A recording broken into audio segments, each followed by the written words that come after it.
చక్కని ఒక పాట పాడతావా నువ్వు? పోతాను, ఇప్పుడే పోతాను. ఇప్పుడే పాడతా అన్నావు కదా, ఆ పాట ఏదో ఒకసారి పాడేవంటే వీళ్ళందరూ ఒకసారి నవ్వుతారు. సరే పోతాను. చిలకమ్మా అమ్మ కొట్టిండా, తోడు లేవా పండు తెచ్చావా. చిట్టి చిలకమ్మ అమ్మ కొట్టావా పండు తెచ్చావా అనే పాట అంతా నార్మలే, ఎప్పుడు ఫస్ట్ నుంచి వస్తూనే ఉంది. ఇంకా డిఫరెంట్గా ఏదైనా కొత్త పాట పాడు.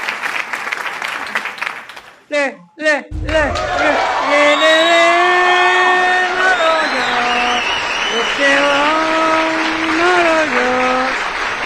ఇలా నేను ఇంకా మంచి పాట పాడమంటే లే లే లే లే లే రాజా అని పాట పాడతావు అంటా నువ్వు. సరే, చాలా బాగుంది పాట పాడినావు, చాలా బాగుంది. ఒకసారి అందరికీ ఒకసారి హాయ్ చెప్పు.